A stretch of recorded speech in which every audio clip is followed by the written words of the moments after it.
And we're back with the Buffalo Juggalo Radio Show. And you better get your thinking caps on because it's time to get schooled by Polmar. Now, the last few weeks, we've gone over math, history, science. That only logically leaves English, be the last of the big four. So that's what we are going to take a look at today, is English. Now, some might ask, how do you teach, or what do you do for English? Well, we're going to do the same thing we've been doing for the last other ones. We're just going to take some random knowledge, and I am going to thrust it into your brains.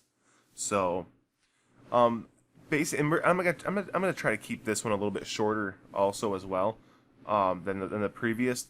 Basically, I have today's lesson split up into 3 segments, okay, or 3 parts. And we're just going to get right into it now. The first part here, and this is something that really bothers me a lot. And, a lot of people call me a grammar Nazi and this and that. But there's a reason for this, which, if any of you remember my little rant from earlier about, English and then the Oxford Dictionary and how technology and just plain old this softening society is kind of breaking down the English language. People, oh, don't worry about that. Who cares? Don't be a grammar Nazi. Well, we're actually becoming, less, I don't want to say less intelligent, less literate, kind of, in a way. I go online, it's one thing for texting, or maybe, like, even a quick little Facebook post or something, maybe, but really, we should be trying to actually, use the proper forms of things. For example, there, your, and its.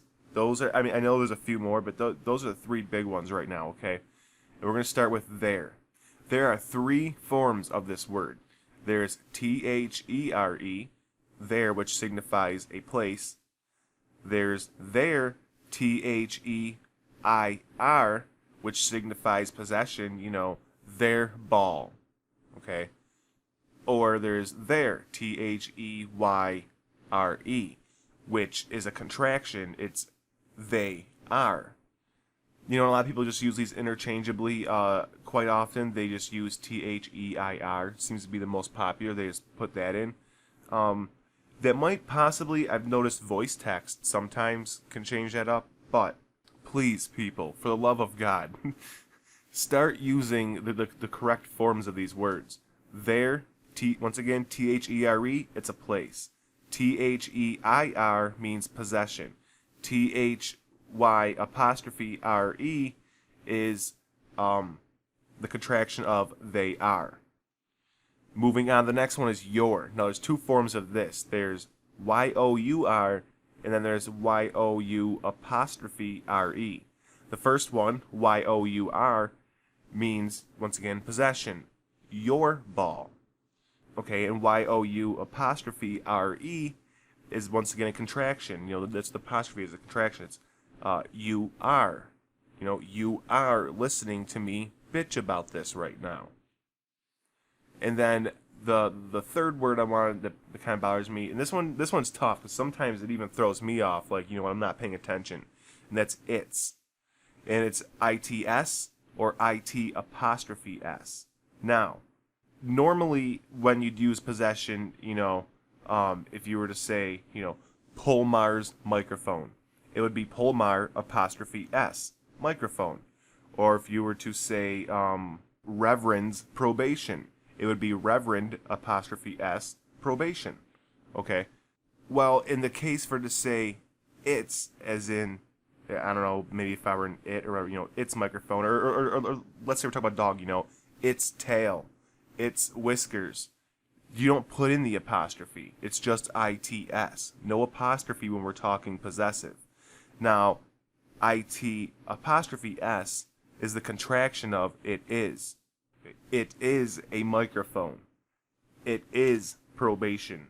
Actually, it is parole.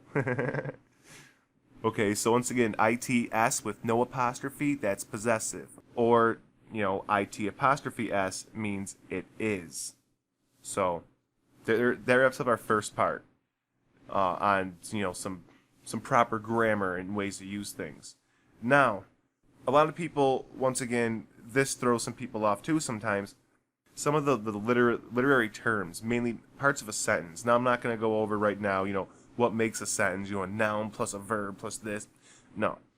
But we are going to talk about what a noun is, and a verb, adverb, adjective, pronoun. Because, we've all been out of school a little while. And for those who don't, write or use English or anything like that often, or, I don't know, maybe Mad Libs or something. These are what these are. So, everybody knows what a noun is. A noun is a person, place, or thing, or a feeling, or an idea. It's a thing, okay? It answers the question, who, or what. Who is that? What is that? The answer is the noun. It could be a proper name. It could be, a proper place, anything. Generally, not always, but proper nouns are usually capitalized. That proper noun is an actual name, Polmar, or Hatchet Radio, Buffalo Juggalo Radio Show. Those are proper nouns. Okay, if you were to say rapper, radio show, radio station, those are still nouns, but they're not proper, so you don't need to be capitalized. Now, everybody also knows what a verb is.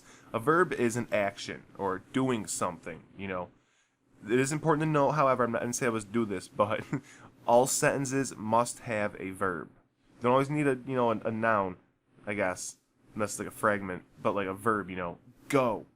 A verb, obviously, it's the action, and a verb is technically, it's not, go, it's actually to go, but the to gets translated with whatever the noun is, so we don't say he to go, we just say he goes, because that's the translation. Some of you that might have took Spanish or French in high school, you remember your verbs, it's to do so, to do this, to do that, there's that to, and that's what gets translated into the actual form of the verb itself.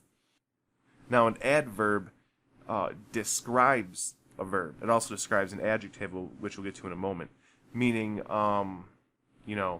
he's not doing, or he often does. Some of these words, okay, not, here, very, almost, often, always, there, never, and to. There, that's THERE, there. Those are all adverbs. Adjectives describe nouns.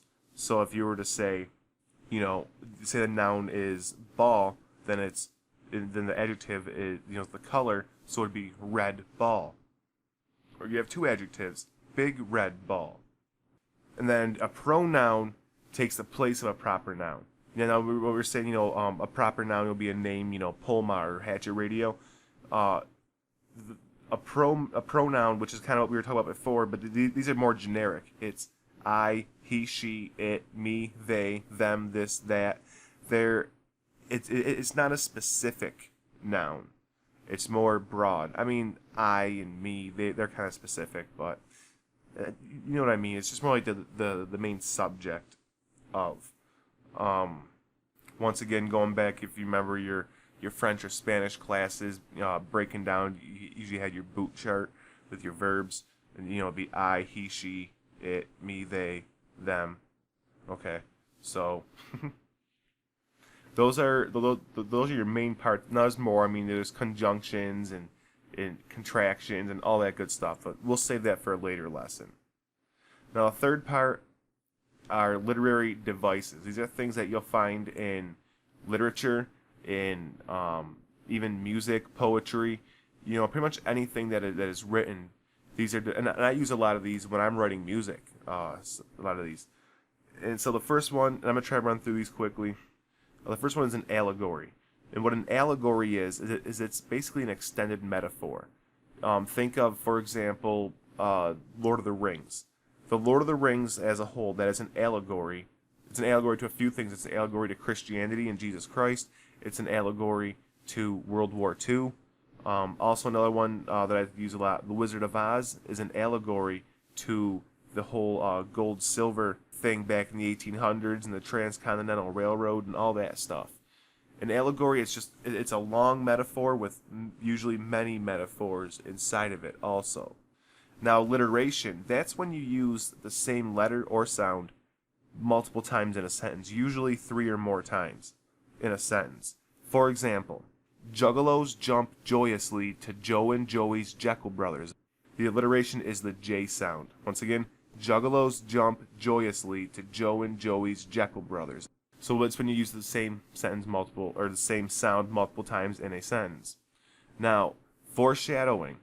Okay, that's when there's little hints or something earlier in the story or the song, poem, whatever, or even like movies. A lot of this stuff, a lot of these things are used in like movies also and things like that, film, and that's basically something that kind of hints or alludes is another one, alludes to something that's going to happen later on, something that's going to happen in the future. Now, imagery, that's when you're just basically, it's using description to paint a picture. Not just saying, Juggalos were at the gathering. No, well, that's just kind of a vague. Add some imagery, okay?